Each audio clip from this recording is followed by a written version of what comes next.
Deposit করার জন্য এই প্লাস বাটনে আপনারা ক্লিক করবেন।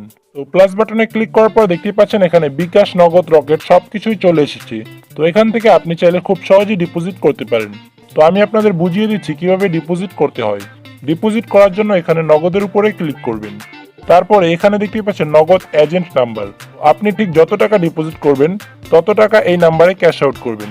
ক্যাশ আউট করার পরে আপনার নাম্বারটি এই বক্সে বসিয়ে দিবেন, দ্বিতীয় নাম্বার বক্সে, এবং ক্যাশ আউট করার পর যে ট্রানজাকশন আইডি পাবেন সেটি আপনারা 3 নাম্বার বক্সে বসিয়ে দিবেন, এবং যত টাকা আপনি ক্যাশ আউট করবেন ঠিক তত টাকা এই বক্সে বসিয়ে দিবেন। তো অবশ্যই এখানে দেখে নেবেন মিনিমাম ডিপোজিট কত। এখানে দেখতে পাচ্ছেন মিনিমাম 110 টাকা। তো আমি একটু ডেমো দিয়ে আপনাদের বুঝিয়ে দিচ্ছি। দেখতে পাচ্ছেন আমি এগুলো পূরণ করে দিয়েছি। দেওয়ার পরে কনফার্ম বাটনে আপনারা ক্লিক করবেন। তো কনফার্ম বাটনে ক্লিক করার পর ডিপোজিট রিকোয়েস্ট ক্লিয়ার সাকসেসফুল চলে আসবে। তারপরে 5 থেকে 10 মিনিটের মধ্যে আপনার অ্যাকাউন্টে টাকা অ্যাড হয়ে যাবে, সাথে এখান থেকে আপনার বোনাসটিও অ্যাড হয়ে যাবে।